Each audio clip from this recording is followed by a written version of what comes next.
Hello दोस्तों, स्वागत है आप लोग का हमारे यूट्यूब चैनल पे। तो आज हम लोग वर्ग 6 के अध्याय 3 देखेंगे। मैथ है वर्ग 6 का अध्याय 3 दिया संख्याओं का खेल। क्या है? संख्याओं का खेल। तो संख्याओं खेल में हम लोग जानेंगे आज गुणनखंड क्या होता है और गुणज क्या होता है। गुणनखंड और गुणज, फैक्टर और मल्टीपल के बारे में आज हम लोग जानेंगे। देखिए गुणनखंड क्या होता है, किसी भी संख्या का टुकड़ा करते तो क्या होता है? गुणनखंड बनता है। इस देखिए किसी संख्या का गुणनखंड उसका पूरा विभाजक होता है। ध्यान दो, इसका मतलब क्या कर, किसी संख्या का गुणनखंड उसका पूरा क्या होता है? विभाजक होता है। जैसे देखो मान लो संख्या 8 है। क्या है? संख्या 8 है। इसका गुणनखंड क्या होगा? 8 नहीं, मान लो 4। कितना है? 4 है। तो 4 का गुणनखंड 1, 2 और 4। 3 नहीं, 1, 2 और 4। देखो तो 1 से 4 भी कटेगा, 2 से भी कटेगा और 4 से भी कटेगा। देखो तो इसका जितना भी गुणनखंड है सभी का विभाजक है। तो क्या ये कर कि संख्या का गुणनखंड का उसका पूरा विभाजक होता है। 4 का गुणनखंड क्या होगा? 1, 2, 4 होगा। तो इसमें क्या होगा? सभी कटेगा। देखो कर एक संख्या का गुणनखंड की संख्या निश्चित होता है। देखो एक संख्या का गुणनखंड की संख्या निश्चित होता है। जैसे मान के चलो 12 है, तो 12 कितना से कटेगा? 1 से कटेगा, 2 से कटेगा, 3 से, 4 से, 6 से, 12 से। 1 से ज्यादा कटेगा? नहीं कटेगा। यानी क्या है कि संख्या का गुणनखंडों की संख्या निश्चित होता है। क्या होता है? निश्चित होता है। फिर नीचे कह रहा है कि एक संख्या का गुणज की संख्या क्या होता है? अनिश्चित होता है। क्या होता है? अनिश्चित होता है। जैसे देखो मान लो 12 है, तो 12 के गुणज कितना है? निश्चित है। जैसे 12, 24, 36, 48, 60, 72, 84, 96, डॉट बहुत है। ये क्या है? अनिश्चित है। एक संख्या के गुणज की संख्या क्या होता है? अनिश्चित होता है। और एक संख्या के गुणनखंड की संख्या क्या होता है? निश्चित होता है। क्या होता है? निश्चित होता है। इसको ध्यान देना, EIMP 1 नंबर में याद रखना। एक संख्या का गुणनखंड की संख्या क्या होता है? निश्चित होता है। और एक संख्या के गुणज की संख्या क्या होता है? अनिश्चित होता है। चलो उतारो। Perfect number. देखो संपूर्ण संख्या किसे कहते हैं? देखो वह संख्या जिसके सभी गुणनखंडों का योगफल उस संख्या का दुगुना हो वह संपूर्ण संख्या कहलाता है। देखो क्या करे, वह संख्या जिसके सभी गुणनखंडों का योगफल उस संख्या का दुगुना हो संपूर्ण संख्या कहलाता है। जैसे देखो 6 का गुणनखंड क्या होता है? 1, 2, 3 और 6। देखो इसको योग करेंगे तो कितना हो जाएगा? जोड़ेंगे तो 1, 2, 3, 3, 6, 6, 12। देखो 12 6 का दुगुना है। 12 6 का दुगुना कथी कर रहा है? वह संख्या जिसके सभी गुणनखंडों का योगफल उस संख्या का दुगुना हो वह संपूर्ण संख्या का। जैसे देखो 6, तो 6 का दुगुना नहीं है 12, तो 6 क्या है? संपूर्ण संख्या। देखो 28 का गुणनखंड क्या होगा? 1, 2, 4, 7, 14, 28। इसको जोड़ो कितना आ रहा है?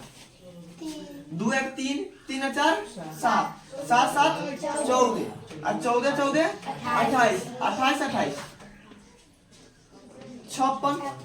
तो 56 28 का दुगुना है।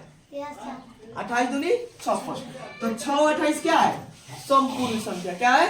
संपूर्ण संख्या। ध्यान दो, दुइयों को संपूर्ण संख्या है। कौन कौन संपूर्ण संख्या है? 6 है, 28 है।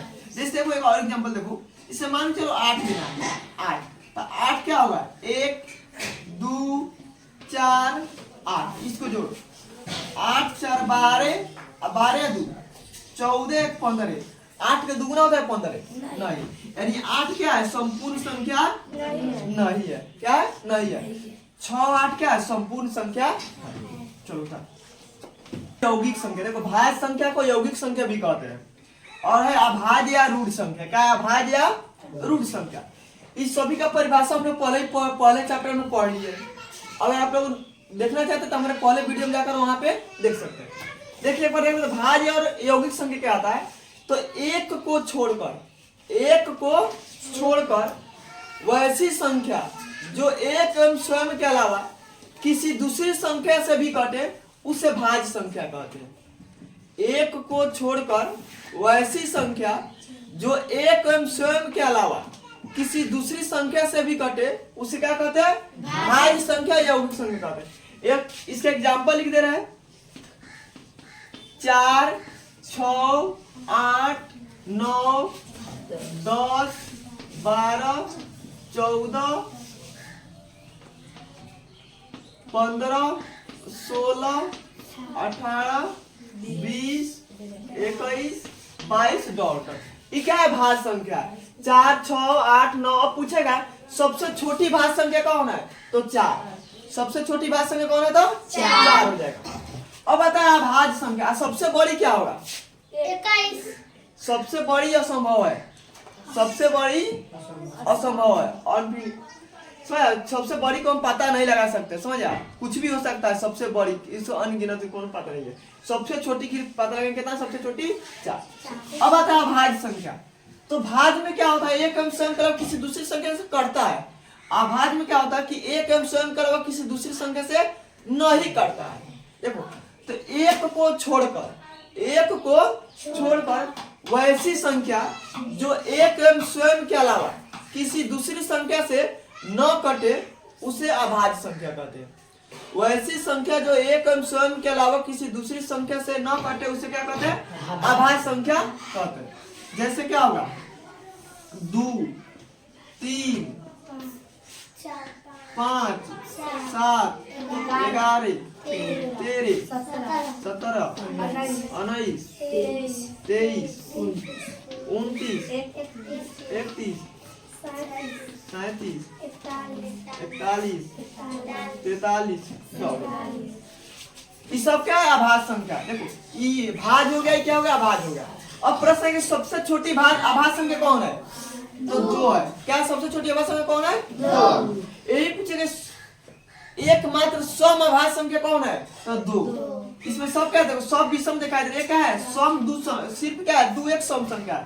तो एकमात्र सम अभाज्य संख्या कौन है? 2 है। क्या है? 2 है। उसको लिख लो जल्दी जल्दी। सबसे छोटी भाज्य संख्या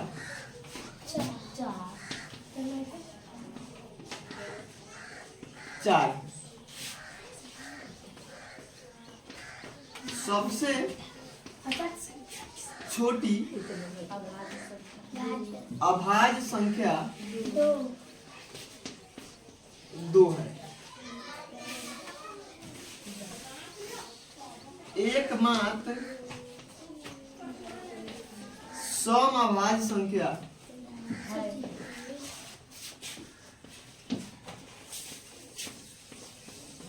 2 है। चलो सब को समझी। हाँ।